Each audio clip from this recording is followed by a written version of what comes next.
નમસ્કાર, હું છું જયદેવસિંહ વાઘેલા અને તમે જોઈ રહ્યા છો વીએલ લાઈવ નો ખાસ કાર્યક્રમ પાવર પ્લે. આજે આપણા કાર્યક્રમની શરૂઆત એક એવી ઘટના સાથે કરીએ છીએ જેને સમગ્ર જૂનાગઢ સહિત સંત સમાજને હચમચાવી નાખ્યો છે. જૂનાગઢના પવિત્ર ભવનાથ ક્ષેત્રમાં આવેલ ભારતી આશ્રમના લઘુ મહંત 1008 મહામંડલેશ્વર મહાદેવ ભારતીજી 2 નવેમ્બરની વહેલી સવારથી ગુમ છે. તેઓને આશ્રમ છોડતા પહેલા 5 પાનાની સુસાઇડ નોટ લખી હતી, જેમાં માનસિક ત્રાસ અને આંતરિક વિવાદોની વાત લખી હોવાનું સામે આવ્યું છે. આ ઘટના માત્ર એક ગુમ થયેલ મહંતની નથી, પરંતુ એ સંત સમાજની આંતરિક સ્થિતિ, માનસિક તણાવ અને આધ્યાત્મિક જગતમાં ઉઠતા પ્રશ્નો પર પ્રકાશ ફેંકે છે. આજે આપણે આ ટોક શોમાં ચર્ચા કરીશું. શું છે આ ઘટનાની પૃષ્ઠભૂમિ? શું સંત સમાજની અંદર પણ દબાણ અને રાજકારણની પરિસ્થિતિ ઊભી છે? અને સૌથી અગત્યનો સવાલ કે એક સંત આત્મા જે બીજાઓને શાંતિનો માર્ગ બતાવે છે, તે પોતે અસ્વસ્થ કેમ બની ગયા છે? આ બધા જ પ્રશ્નોના જવાબ જાણવા માટે આજે અમારી સાથે જોડાઈ ગયા છે એકલધામના મહંત યોગી દેવનાથ બાપુ અને બીજા ખાખીમઢીના જૂનાગઢના મહંત સુખાનંદ બાપુ, જેમની પાસે આ ઘટનાની આધ્યાત્મિક અને માનવીય બંને દ્રષ્ટિની સમજ છે. બાપુ, તમારું હાર્દિક સ્વાગત છે વીઆર લાઈવના કાર્યક્રમમાં.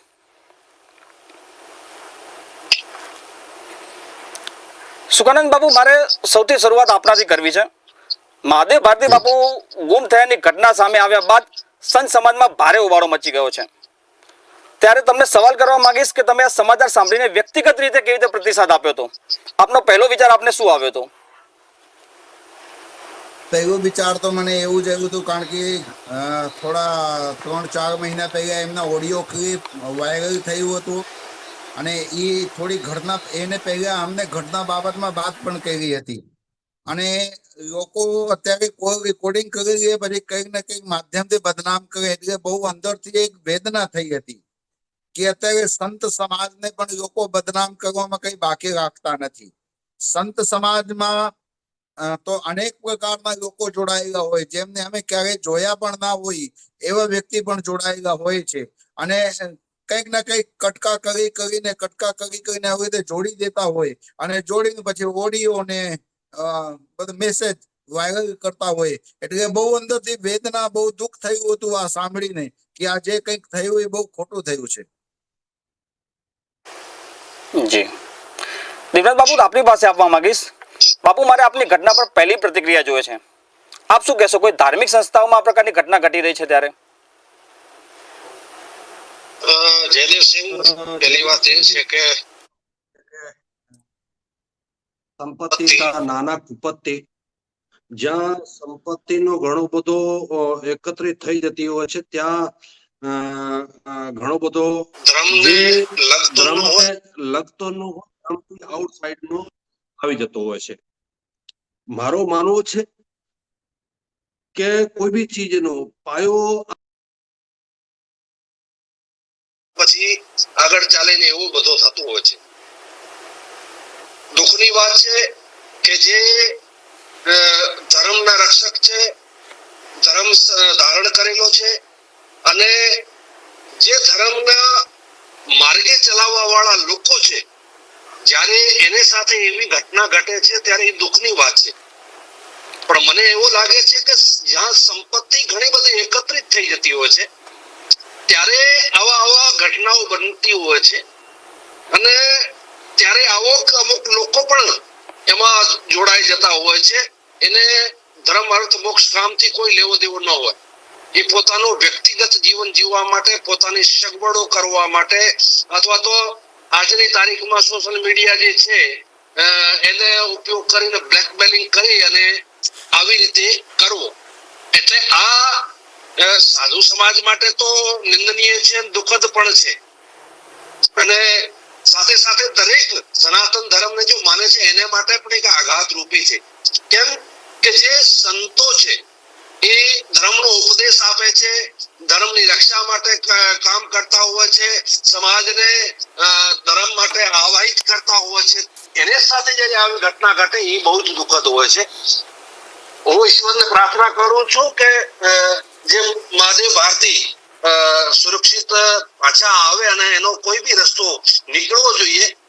અને આપણે માધ્યમથી કહું છું, હંમેશા માટે સંપત્તિ માટે આપણે કઈ નહીં જીવવો જોઈએ. અને ખાસ કરીને આ આશ્રમને આપ જોયો છે કે છેલ્લા હું ઘણા ટાઈમથી જોઉં છું વિવાદિત ચાલે છે. વિવાદનો મુખ્ય કારણ એનો એ પાયો છે કે ત્યાં સંપત્તિને લઈને નાના મોટા વિવાદો ચાલતા હોય છે. તો મને લાગે આપણે તો બધા સાધુ છીએ ને, સાધુઓને સંપત્તિમાં સાઈડ કરી અને ધર્મનો રસ્તો અપનાવીને લોકોને ધર્મને માર્ગે ચલાવવા જોઈએ ને. કોઈ આપણી તરફથી, સંત સમાજની તરફથી સમાજની અંદર ગેર મેસેજ ના જવું જોઈએ. કેમ કે સમાજ આપણાથી મીઠ માણીને બેઠો છે. સંત સમાજથી અપેક્ષા રાખે છે કે સંત સમાજ અમને સાચો રસ્તો બતાવશે. અને જ્યારે આપણે સંપત્તિઓને લઈને આવી બધા વિવાદ ઉભા થાય અને મીડિયામાં આવે, છાપામાં ચડવું, તો એ તો બહુ સમાજ માટે એક આઘાત જેવો છે. એટલે સંત સમાજે સમજવું જોઈએ. અને જે પણ કોઈ લોકો જો લાલચુ છે, લોભી છે, અને અમુક જગ્યાએ સંતોને જો સોશિયલ મીડિયાના માધ્યમથી જે બ્લેકમેલિંગ કરે છે, એ પણ નિંદનીય છે. ને આવા લોકોને પણ ચિહ્નિત કરવા જોઈએ કે આવા ધર્મની અંદર કોણ લોકો ઘૂસી ગયા છે તો આવો બ્લેકમેલિંગ કરીને ધર્મને એક તો બદનામ તો થાય છે. જે પણ કોઈ નિર્દોષ સાધુ છે એને પણ બદનામ કરવાનો પ્રયાસ કરે છે, એને હેરાન કરવાનો પ્રયાસ કરે છે. અને આપ સમજી શકો છો કે સાધુએ એક આત્મહત્યાનો ક્યારે વાત કરી હશે કે એ એટલા બધા પરેશાન થઈ ગયા છે, એટલા બધા હેરાન થઈ ગયા છે કે ત્યારે એને આત્મહત્યાનો વિચાર્યું. એટલા માટે સંત સમાજ ચોક્કસે આ ચીજની ચિંતા કરવી જોઈએ કે ધર્મની અંદર આવા લોકો કોણ ઘૂસી ગયા છે, કે આશ્રમોની અંદર આવા લોકો કોણ ઘૂસી ગયા છે, ધર્મને બદનામ કરે છે, સંતોને બદનામ કરે છે, અને ભોળા ભાળા સાધુઓ છે એને બ્લેકમેલવાનો જો પ્રયાસ કરે છે, એને ઉપર ધ્યાન આપવું જરૂરી છે. જી સુખરામ બાપુ, આપની પાસે આવીશ. ભારતીય આશ્રમમાં છેલ્લા કેટલાય સમયથી મનદુખ અથવા આંતરિક વિવાદો ચાલી રહ્યા હતા એવી ચર્ચા છે. આપ એક સંત સમાજમાંથી છો, આપ આ વિવાદ પર શું કહેશો? ભારતીય આશ્રમને સાથે હું ઓછામાં ઓછા 25 વર્ષ સુધી જોડાયેલા છું. 25 વર્ષથી હું બાપુને ઓળખું છું. અને ભારતીય આશ્રમ ઘણા વર્ષોથી થોડું વિવાદમાં ચાલે છે. જેવી રીતે આગળ અમારા પૂજ્ય દેવનાથ બાપુએ કીધું કે જહાં સુમતિ વહાં સંપત્તિ નાના, જહાં કુમતિ વહાં વિપત્તિ નિદાના. જ્યાં પૈસાની બાબત આવી જાય ત્યાં અનેક પ્રકારની તકલીફો ત્યાં ઊભું થતી હોય. એટલે પૈસાના તોડપાણી કરવા માટે અનેક પ્રકારના લાંછન લગાડવામાં આવતું હોય. જેવી રીતે ભારતી બાપુ ને શરીર પૂરા થયા પછી એમના હરિહરાનંદ બાપુ છે, એ પણ એક સુસાઇડ નોટ લખ્યા હતા. અને સુસાઇડ નોટ લખીને એ પણ આવી રીતે ગુમ થઈ ગયા હતા.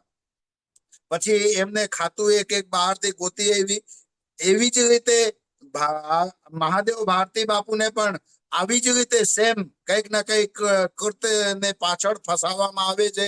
અને ત્યાંના જે અનુયાયી ટ્રસ્ટીઓ છે એ બધા ધ્યાન બરોબર દે, કારણ કે ત્યાં આશ્રમમાંથી જ કોક ના કોક માણસો કોઈક લેડીઝ બાબતમાં અથવા કોઈ બાળકોને બાબતમાં નાનું મોટું આરોપ લગાડીને એમને બદનામ કરવા માટે કોશિશ કરી રહ્યા છે. અને મહાદેવ ભારતીને સાથે તો અમે 8-10 દિવસમાં 1-2 વખત ફોનમાં વાત પણ કરતા હોય. નાની મોટી કઈક ઘટના ઘટતી હોય તો એ વાત કરતા હોય. પણ મહાદેવ ભારતી બાપુ બહુ સારા અને બહુ સુલઝેલા છે, નિર્વ્યસની સાધુ છે, સમાજ માટે કઈક કરવા માટેની એની ભાવ છે. અને આવા સમાજની અંદર સાધુ બહુ ઓછા છે જે કોઈ સમાજ માટે કઈક ને કઈક હિત કરતા હોય. ત્યાં અન્નના ટુકડા પણ મળતા હતા અને કોઈ પણ જાય તો બાપુ ખૂબ સારી રીતે આવકારે છે. સાધુ આત્મહત્યા કરવા માટે ઘણા બધા લોકોને બચાવતા હોય. કોઈ પણ માણસ હોય માનસિક ત્રાસથી સાધુ પાસે ગયા હોય તો સાધુ એને આશ્વાસન આપતા હોય. અને તમે વિચાર કરો કેટલું ટોર્ચર કરવામાં આવ્યું હોય છે કે બાપુએ 5 પાનાના સુસાઇડ નોટ લખ્યું છે. અને સુસાઇડ નોટ લખીને અને કંઈક પણ લીધા વિનાના જંગલ બાજુ જતા રહ્યા છે રામ ભરોસે માટે. તો આવી અનેક પ્રકારની વેદનાઓ છે. સાધુને બદનામ કરવા માટે સમાજમાં ઘણા બધા એવા લોકો છે કે પોતાની જરૂરિયાત પૂરી ન થાય એટલે સાધુઓને ચરિત્ર ઉપર આરોપ લગાડી દે, સાધુને બદનામ કરવામાં કોઈ કઈ બાકી ન રાખે. અને આવા સમાજની અંદર સાધુઓને રક્ષણ કરવા માટેની હવે બહુ જરૂરત છે. કારણ કે સાધુ સાધુનું ચરિત્ર કેવા હોય, કપાસ જેવા હોય છે. અને જયારે કપાસમાં કઈ ડાઘા પડી જાય ને એટલે સાધુ બધી મજબૂર થઈ જાય છે આવું બધું આત્મહત્યા કરવા માટે. એટલે સાધુને ઉપર આવા આરોપ ન લગાડવું જોઈએ. હું પોતે મહાદેવ ભારતી બાપુને 25 વર્ષથી ઓળખું છું અને મહાદેવ ભારતી બાપુને સાથે રહીને ઘણું બધું સારા અમે કામ પણ કરેલા છીએ. અને જ્યારથી આ બાપુને સાથે ત્રાસ થયું ત્યારથી અમે બાપુને સાથે છીએ. હજી હમણાં પણ આજે પણ એક વિડીયો હું બનાવીને અપલોડ કર્યો છું. કદાચ બાપુને પાસે મારા વિડીયો જાય તો એ વિડીયોને માધ્યમથી અમે બધા સંત લોકો બાપુને પડખે જ ઉભા છીએ. આ બાપુ આવા વ્યક્તિ છે કે સમાજને ઉપયોગમાં આવે એવા વ્યક્તિ છે. જી દિનાથ બાપુ, આ ખૂબ જ સંવેદનશીલ અને ચર્ચાસ્પદ મુદ્દો છે. તેથી શોમાં પ્રશ્નો પૂછતી વખતે અમારે સંવેદનશીલતા, તથ્ય અને જવાબદારીપૂર્ણ ભાષા જાળવવી જરૂરી છે. ત્યારે બાપુ, મારે જાણવું છે કે આધ્યાત્મિક સંસ્થાઓમાં ગુરુ શિષ્યના સંબંધમાં તણાવ કેમ ઊભો થાય છે? શું આ કોઈ સંસ્થા કે દબાણનું પરિણામ છે કે આની પાછળ કોઈ રાજકીય કે સંસ્થાની આર્થિક સ્થિતિઓ પણ જવાબદાર બનતી હોય છે? જયદેવસિંહ, આમાં સત્ય કહું છું, એના 2-3 કારણો છે. પહેલું કારણ તો એવું છે કે એમાં એવું બની શકે કે રાજકીય પ્રેશર હોય કે ભાઈ તારે ગુરુને આવી રીતે પ્રેશર કરવો પડશે, આવું કરવું પડશે. એ પહેલું કારણ એ પણ બની શકે. અને બીજો એવું પણ કારણ બનતું હોય છે કે મને એવું લાગે છે જો શિષ્ય છે એને ગુરુ પ્રત્યે કોઈ ભાવ ન હોય, ખાલી સંપત્તિ પ્રત્યે ભાવ હોય. એક્ઝામ્પલ, કદાચ દુનિયાને ગમે તે તાકાત આવે અને મને કહે કે ભાઈ તું તારે ગુરુને પ્રત્યે આવો દ્વેષ ભાવ કર, તારે ગુરુને વિરુદ્ધમાં ઉભો થાર. જે દિવસે હું સાચી વાત કહું છું, કદાચ મારા પ્રાણ ચાલ્યા જાય પણ હું મારા ગુરુને, જે મને રસ્તો બતાવ્યો છે, જે મને આ ધર્મનો વસ્ત્ર આપ્યો છે, મને ધર્મનો ચોળો આપ્યો છે, હું એને ગુરુને વિરુદ્ધમાં જઈ શકું? કદાચ કોઈ જિંદગીમાં પણ નહીં, ક્યારે પણ નહીં. તો બીજો કારણ એવો પણ હોઈ શકે છે કે એ લોભને માટે જ શિષ્ય બન્યા છે, એ સંપત્તિ માટે જ શિષ્ય બન્યા છે. કાયદેસર એને અંદર કોઈ વૈરાગ્ય નથી લાગ્યો, અથવા તો ભગવાનનું ભજન કરવા નીકળ્યા છે જરાય પણ નહીં. એટલે એને એ કારણો હોઈ શકે કે એક રાજકીય એને પ્રેશર હોય, અંદરથી બીવડાવવામાં આવે કે તારે ગુરુના વિરુદ્ધમાં ઉભો થવું પડશે. અને બીજો પોતાનો લોભ, જે લાલચ છે એને અંદર જાગ્યો કે ભાઈ આપણે આ સંપત્તિ મેળવી છે અથવા તો ગુરુની ગાદી મેળવી છે, ગુરુને ગમે તેમ આપણે હટાવી દેવાના છે. તો એના 2 કારણ હોઈ શકે છે. હવે એનો ભારતીય આશ્રમમાં શું કારણ બન્યું છે એ મને કોઈ ખબર નથી. અને જ્યાં સુધી હું મહાદેવ ભારતીને ઓળખું છું કે એ સાધુ ભોળો સીધો સાધુ, સિમ્પલ સાધુ છે, એને સંપત્તિથી આવો લેવા દેવા મને નથી લાગતો કે એના અંદર કારણ હોઈ શકે. પણ મને એવું લાગે છે કે એને કોઈ પ્રેશર કર્યું લાગે છે અને પ્રેશરમાં આવી અને એને આવો ડગલો ભર્યો છે. તો મને એવું લાગે છે આ હોઈ શકે. હવે સત્ય શું છે એ તપાસાય, જેમ મહાદેવ ભારતી મળે એની સિક્યુરિટી ચેક કરે, તપાસ કરે, પોલીસ તપાસ કરશે, ત્યારે સત્ય એનું સામે આવશે. સત્ય જે હશે તે સામે. પણ અત્યારે આપણે આજની તારીખમાં, અત્યારે વર્તમાનમાં ઉપરથી જોઈએ તો આના 2 કારણ લાગી શકે કે પહેલે તો કદાચ જે લાલચીઓ અને પરંપરાઓ છે કે મર્યાદાઓ છે એને સાથે કોઈ લાગે વળગે નહીં, તો આવો બનાવ બની શકે. અથવા તો કોઈ પ્રેશરમાં આવીને આવું કામ કર્યું હોય, એટલે એના 2 કારણ થઈ શકે. જયદેવસિંહ જી. સુખરામ બાપુ, મહાદેવ ભારતી બાપુની સુસાઇડમાં માનસિક ટોર્ચરિંગની વાત ઉઠાવવામાં આવી છે. જુનાગઢ જે સંતોની ધરતી છે તે આ પ્રકારની સ્થિતિ કેમ ઊભી થઈ રહી છે? આપને શું લાગે છે આ પ્રકારની પરિસ્થિતિ આશ્રમોમાં કેમ વધી રહી છે? જી, આપે ખૂબ સારો પ્રશ્ન પૂછ્યા છો કે આવી રીતની પરિસ્થિતિ કેમ ઊભી થાય છે. હવે કેવું છે કે સમાજમાં અનેક પ્રકારના લોકો છે અને કોઈને ઉપર કઈ લખેલું ન હોય કે આ માણસ કયા પ્રકારના હોય. સાધુ બહુ ભોળા હોય છે અને આગળ દેવનાથ બાપુએ કીધું કે મહાદેવ ભારતી બાપુ બહુ ભોળા છે. 1000% વાત સાચી છે. મહાદેવ ભારતી બાપુ છે ને એટલા બધા ભોળો છે અને સંપત્તિને સાથે એને કઈ લેવા દેવું નથી. ભજનાનંદી પુરુષ છે. તો કંઈક ના કંઈક ભોળપણમાં આવીને કોકને સાથે ભોળવાઈ ગયા હોય, એના તકના લાભ કોઈ લેતા હોય. તો સમાજમાં અનેક પ્રકારના બધા વ્યક્તિઓ છે. સાધુને બદનામ કરવા માટે, સાધુને ચરિત્રમાં છાંટા ઉડાવવા માટે ઘણા બધા આવા બેશર્મ લોકો છે કે જે તૈયાર બેઠા હોય છે. એટલે કદાચ થોડા ઘણા તોડ પાણી કરવા માટે, પૈસાનું જરૂરિયાત માટે સાધુને બદનામ કરવા માટેના પ્રયત્ન કરતા હોય છે. બાકી મહાદેવ ભારતી બાપુ એટલા બધા સારા છે કે અમે એમને સાથે રહેતા હોઈએ. અમે ઘણા બધા સારા સારા સમાજ સેવાના કાર્ય એક સાથે રહીને કરેલા છીએ. એટલે મહાદેવ ભારતી બાપુને પ્રતિ ષડયંત્ર રચવામાં આવ્યું છે એ અમે આપને કહી શકીએ છીએ. અને અમુક લોકો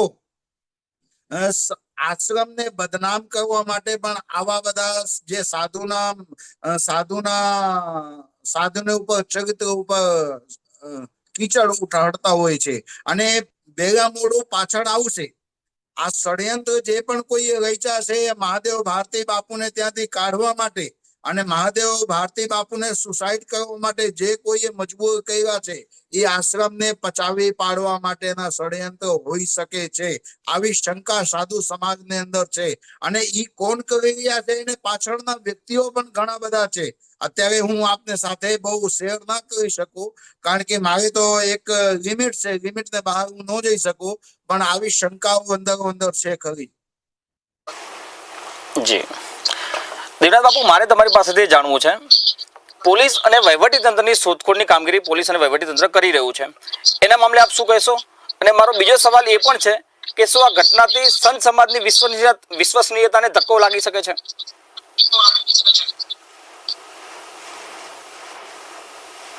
જયદેવસિંહ, એની અંદર એવો છે કે કોઈ એક વ્યક્તિને કરવાથી સંત સમાજ નો ઓલો થઈ જાય, અથવા તો ધર્મ પછી એક વ્યક્તિ પૂરતો છે એવો નથી. ધર્મ તો સદૈવ ચાલતો આવ્યો છે અને સદૈવ ચાલવાનો છે, એમાં કોઈ વાંધો નથી. અને ધર્મને કોઈ કઈ ડગાવી ન શકે. અને સંત સમાજની પરંપરા આવ્યો, અમુક લોકો ધર્મની અંદર એવા આવતા હોય છે જો ધર્મને બદનામ કરવાનો, સંત સમાજને બદનામ કર્યાનો પ્રયાસ કરતા હોય છે.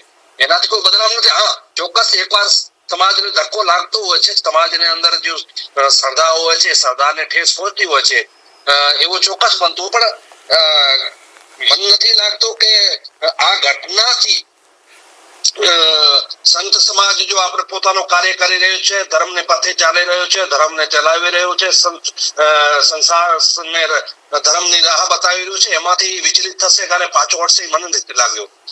વિશે આપણો બીજો પ્રશ્ન હતો કે પોલીસની ચોક્કસ તપાસ થવી જોઈએ. ખાસ કરીને જુનાગઢ પ્રશાસન ઉપર હું 1000 વાર પ્રશ્ન ઉભા કરી ચૂક્યો છું, હજી પણ કરું છું કે જુનાગઢ ની અંદર જો ગિરનાર છે, ગિરનાર ક્ષેત્રની અંદર જેટલી ઘટનાઓ ઘટતી હોય છે, મને લાગે છે આખે ગુજરાતમાં એટલી સંતોની અંદર ઘટના ઘટતી નથી એટલી ગિરનાર ની અંદર ઘટે છે. તો ત્યારે પ્રશાસનને એ પણ ધ્યાન રાખવું જોઈએ કે રોજ રોજ કોઈ નાની મોટી ઘટનાઓ ઘટે છે, એનું કારણ શું છે? જો એવા લોકો ત્યાં ઘૂસી ગયા છે એની પ્રશાસન જોઈ નથી શકતો, અથવા તો એ લોકોને ઓળખી નથી શકતો, એવા લોકોને ચિહ્નિત કરવા જોઈએ. જરૂરી છે કે આ ધર્મ ક્ષેત્રની અંદર આવા કોણ લોકો ઘૂસી ગયા છે જો ધર્મને, સંતોને, સનાતન પરંપરાઓને, ધર્મ સ્થળોને જો બદનામ કરવાનો પ્રયાસ કરે છે. મને લાગે પ્રશાસન થોડો ઘણો ગમે ત્યાં જો તો એની નિષ્ફળતા પણ છે. એવું નથી કદાચ પ્રશાસન કહેતો હોય કે નહીં અમે સફળ છીએ, નહીં, બિલકુલ. વચ્ચે જે ગોરક્ષનાથજીની મૂર્તિ ઉપર તોડવામાં આવી, કોઈ સીસી કેમેરો નહીં. અરે ભાઈ, આવડો મોટો ગિરનાર ક્ષેત્ર છે, તીર્થ ભૂમિ છે, લાખો કરોડો લોકો દર્શન કરવા આવતા હોય છે, તમારી પાસે 4 કેમેરા નથી લગાવી શક્યા તમે? કાલે કોઈ આતંકવાદી આવે, ઘટના ઘટાડીને ભાગી જાય એટલે તમારો તો હાથ ઊંચા કરી દે, સાહેબ અમને ખબર નથી, અમે ગોતીએ છીએ. આ કોઈ વાત નથી થઈ.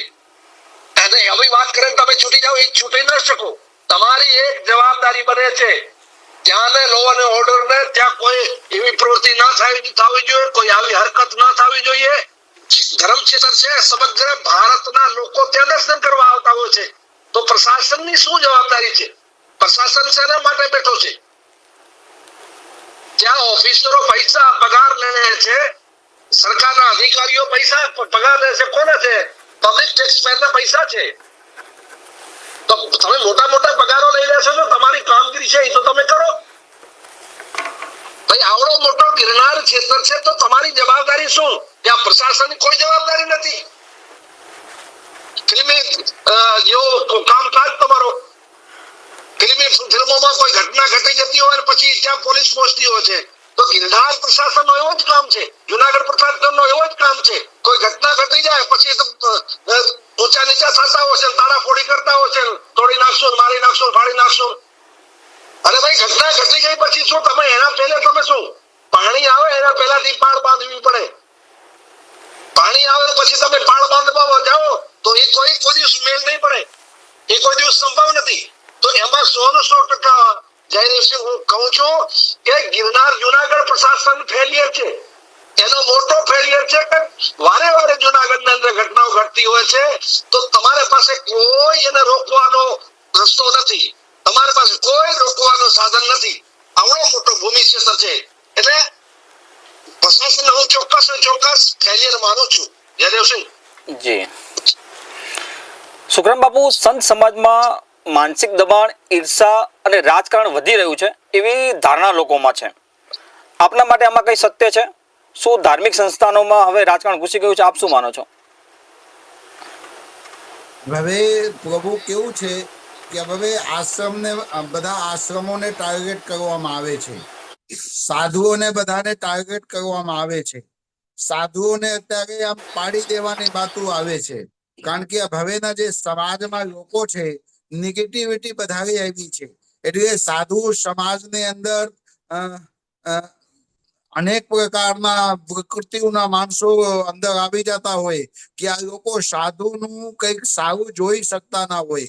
સાધુ તો કેવા એક માં જેવા હોય છે. માની પાસે કોઈ પણ બાળક જાય અને માં એને બધા લાડ અને પ્યાર બધા કરતી હોય અને માં માથે હાથ ફેરવી દે એટલે બાળકને સારું થઈ જાય. એવી રીતે સાધુને પાસે કોઈ પણ પ્રકારના વ્યક્તિ જાય, સાધુ એને પ્રેમ આપે, એને હૂફ આપે, એમને આવકાર આપે. ધીમે સાધુને અંદર એન્ટર થઈ જાય અને પછી સાધુને પછી સ્વભાવ ને પ્રભાવ જાણીને પછી સાધુને ઉપર પ્રેશર બનાવે, દબાવ બનાવે અને આશ્રમ પડાવી લેવાની વાતો થતી હોય. અને સાધુને પાસે કોઈ પણ પ્રકારની મિલકત સંપત્તિ હોય એ પોતાની તો હોય નહીં, એ સમાજમાંથી આવેલી વસ્તુ હોય અને સાધુ એના રક્ષણ કરતા હોય. એટલે અમુક લોકો જોઈ ન શકતા હોય એટલે મિલકત અને સંપત્તિ માટે સાધુને ચરિત્રને ઉપર આરોપ નાખવામાં આવે છે. એટલે સાધુઓને અનેક પ્રકારની બદનામી કરવા માટેના સમાજમાં અનેક પ્રકારના લોકો છે. અત્યારે કેવા છે, પોતાના સ્વાગત સાધુઓને પાસે પૂરું ન થાય તો તરત એને ઉપર નેગેટિવિટી વાતો કરીને સાધુને ઉપર આરોપ નાખે અને સાધુને બદનામ કરવા માટે કરે. અને સાધુ હંમેશા નિર્મલ મનના હોય છે. સાધુને અંદર કોઈ વિકાર ના હોય, સાધુને અંદર કોઈ ઈર્ષા ના હોય. પણ સમાજમાં આવા લોકો નથી હોતા. સાધુ કોઈના કોઈને બાતુમાં આવી જાય અને પછી સાધુ ભોળવાઈ જાય અને પછી સાધુને આ લોકો ચરિત્રમાં બદનામ કરીને પછી એને મજબૂર કરી દેતા હોય. આવી રીતે જેવી રીતે સેમ મહાદેવ ભારતી બાપુને ઉપર આરોપ નાખવામાં આવ્યું છે. મહાદેવ ભારતી બાપુ અત્યારે લાપતા છે, 5 પાનાની સુસાઇડ નોટ નાખીને લખીને. અને જુનાગઢના જે તંત્ર છે, તંત્ર ખૂબ સારી રીતની તપાસ કરીને અને બાપુને ગોતવા માટેના પ્રયત્ન કરે છે. અમે પણ ભગવાનને પ્રાર્થના કરીએ છીએ કે બાપુ અહીંયા મળી જાય અને બાપુ આશ્રમમાં આવે અને દૂધના દૂધ પાણીના પાણી થઈ જાય, તાકી સમાજની અંદર એક સાધુની ખરાબ મેસેજ ના જાય. સમાજની અંદર સાધુને પ્રતિ કોઈ એવી રીતની શંકા ને કુશંકાઓ ના ઉભો થાય કે સાધુ આમ ખરાબ હતા. સાધુ તો એકદમ સરળ હોય છે. એટલે સાધુને બદનામ કરવા માટેના આ જે ષડયંત્ર છે, આપને ચેનલના માધ્યમથી હું આ સમાજને એક મેસેજ આપવા માંગુ છું કે સાધુને તમે કઈ ન આપો તો કઈ નહીં, પણ સાધુને ચરિત્રમાં ઉપર તમે ડાઘ લગાડવા જાઓ અને સાધુને બદનામ કરવા જાઓ ત્યારે એક વખત વિચારજો, ભગવાન ક્યારે પણ કોઈને માફ કરશે નહીં. એટલે સાધુ ભગવાનના ભેષ છે અને જ્યારે તમે સાધુને બદનામ કરો ને એટલે તમે એક ગુનેગાર થાવ છો. એટલે આપ સર્વેને આ ન્યૂઝને માધ્યમથી એક મેસેજ આપું છું કે તમે સાધુને કઈ નહીં આપશો તો ચાલશે, તમે ભગવાનને કઈ નહીં આપશો તો ચાલશે, પણ તમે ચરિત્રને ઉપર બદનામ કરવા માટેના એક પ્રયત્ન જે કરો છો ને એ ના કરો, કારણ કે સાધુને બદનામ કરવાના બહુ મોટું પાપ હોય છે. જી દિવ્યાંગ બાપુ, તમારો અભિપ્રાય લેવા માંગુ છું કે શું સંત સમાજની નિષ્પક્ષ તપાસ સમિતિ ઊભી કરવી જોઈએ જેથી આવા વિવાદો પર આંતરિક રીતે નજર રાખી શકાય? આ જયદેવસિંહ છે તો કામ બધું કઠિન પણ થઈ શકે તો વાંધો ના આવે કે ભાઈ આમાં નિષ્પક્ષ કમિટી એક હોવી જોઈએ અને એની ઉપર તપાસ કરવી જોઈએ. અને સાચી આવા કોણ લોકો છે જો ધર્મને બદનામ કરવાનો પ્રયાસ કરતા હોય છે, પોતાને લોભ ને લાલચને લીધે એ કોઈ સંતની જોતા નથી ને એને કોઈ સમાજની જોતા નથી, કોઈ ધર્મની નથી જોતા અને બદનામ કરવાનો હંમેશા માટે જો પ્રયાસ કરે, ચોક્કસ મને લાગે આવી કમિટી હોય અને એક સાચી રીતે એની તપાસ કરે અને એને હંમેશા માટે કામ કરે તો એ વાત બાબત તો સારી છે. પણ જયદેવસિંહ મને લાગે છે અસંભવ જેવું કામ છે કે કોઈ કમિટી નિષ્પક્ષ રહીને આવું બધું કામ કરે અથવા કમિટી બને. મને નથી લાગતો, કેમ કે આજનો પરિવેક્ષમાં જોઈએ, આજના સમયના પરિવેક્ષમાં જોઈએ તો સમાજની અંદર પછી સાધુ સમાજ હોય કે ગમે તે બીજો સમાજ હોય, અન્ય સંસાર સમાજ હોય, તો લોભ બહુ જ અંદર જાગી ગયો છે. માણસને લોભ સિવાય કઈ નથી દેખાતો નથી. લોભ એમાં કોઈ સંબંધો નથી દેખાતા, એમાં નાનો મોટો કઈ દેખાતો નથી, એમાં માન મર્યાદા કઈ રહેતી નથી, એમાં ધર્મ અધર્મ કોઈ પણ, ખાલી સંપત્તિ જ માણસને દેખાય છે આજના પરિવેક્ષમાં. બસ સંપત્તિ છે એ સર્વોપરી છે, બીજો કાંઈ નથી. જેને પાસે સંપત્તિ છે એ મોટો છે, વિચારથી ભલે પડે ભાંગેલો હોય, એને પાસે બીજું કાંઈ ના હોવું જોઈએ. સમાજ માટે માર્ગદર્શન માટે એને પાસે કોઈ બુદ્ધિ ના હોવી જોઈએ, પણ પૈસા છે, એને પૈસા હોય એટલે બસ એ સર્વોપરી છે. આપણે જોયો છે સમાજની અંદર કે ચોરીઓ કરતો હોય, ચોરી કરતો હોય, મોટા મોટા રોડ રસ્તા ખાઈ ગયો હોય, પછી સમાજ એને પ્રમુખ બનાવી દેતી હોય છે. એ સમાજ 10 લાખ રૂપિયા આપે કે ભાઈ સાહેબ તો 10 લાખ રૂપિયા આપી જા, આ સમાજ આપનો વડો. મૂળ તો ચોરીઓ કરતો તો પછી ગમે તેવો ચોરી 1 લાખ રૂપિયાની કરે કે 50 રૂપિયાની કરે, ચોરી તો ચોરી જ કહેવાય. એટલે ચોરીઓ કરતા હોય 50 લાખ, 2 લાખ, 5, 10 લાખ રૂપિયા સમાજના પ્રમુખ બની જતા હોય છે. અને પછી સમાજને માર્ગદર્શન કરતા હોય. આ વિચાર કરો એ સમાજનું કેવું માર્ગદર્શન થાય. તો આજના સમય સમાજને દરેક લોભો જાગી ગયો છે. ખાલી માણસને પૈસે સિવાય કઈ નથી દેખાતો. એટલે મને લાગે છે પૈસો ગુણ નથી. સમાજને ટકાવવા માટે, ધર્મને ટકાવવા માટે, સંત પરંપરાને ટકાવવા માટે, આશ્રમોને ટકાવવા માટે, ગ્રહસ્થને ટકાવવા માટે એ પૈસો કોઈ એવડો મોટો ગુણ નથી. આપણી મર્યાદાઓ છે, આપણી જો ઉચ્ચ વિચારો છે, આપણો જો ધર્મ છે, આપણે એને સાથે જોડાયેલા રહેશું તો મને લાગે છે બધો એને સામે ટૂંકો પડે. એટલે સમાજની અંદર જેટલી આ બધી અત્યારે જે આપણી એક વિચારધારા બની ગઈ છે કે ભાઈ આપણા પાસે પૈસા છે તો આપણે સર્વોપરી છીએ, આપણા પાસે સંપત્તિ, પછી એને સંપત્તિને ગમે રીતે મેળવવાનો જો પ્રયાસ કરે, ગમે એવી રીતે મેળવવાનો અમુક લોકો જો પ્રયાસ કરતા હોય છે, મને લાગે છે એ સમાજ માટે બહુ નુકસાનકારક છે અને સમાજને દરિદ્રતા અને દલદલમાં લઈ જાય છે. એટલા માટે સમાજના જો શ્રેષ્ઠીઓ છે, સમાજના જો બુદ્ધિશાળી લોકો છે, બુદ્ધિશાળી જો વર્ગ છે એને આગળ આવવો જોઈએ. આગળ આવી અને સમાજનો માર્ગદર્શન કરવો જોઈએ. એમાં સંત સમાજ બી આવી ગયો અને ગ્રસ્ત સમાજ બધોય આવી ગયો. સમાજના શ્રેષ્ઠીઓ છે, જો બુદ્ધિજીવી લોકો છે એને આગળ આવવો જોઈએ અને એક રસ્તો કાઢવો જોઈએ. લોભી લાલચુ જયારે તમારા આગેવાન બની જાય કે તમારા સર્વશ્રેષ્ઠીઓ આગળ મોટા બની જાય તો મને લાગે સમાજને નુકસાન પહોંચાડે છે. પથ્થરની નાવ ઉપર બેસવાથી નાવ પોતે ડૂબે અને એને જે વ્યક્તિ બેઠો હોય એને પણ ડૂબાડે. તો સમાજમાં આવા લોકો જ્યારે સમાજની આગેવાની કરે, લોભી લાલચી લોકો કરશે તો સમાજને ચોક્કસપણે નુકસાન કરશે. પછી સાધુ સમાજ હોય તો શું અને સંસારનો સમાજ હોય તો શું, કોઈ બી જ્યારે આવા લોકો સમાજની આગેવાની કરે, આવા લોકોને દૂર કરે અને સમાજના જે બુદ્ધિશાળી લોકો છે, બુદ્ધિજીવી છે, સંત મોટા સંતો જો બુદ્ધિજીવી છે, આવા લોકોને આગળ આવી અને સમાજને સાચો માર્ગદર્શન કરવો જોઈએ.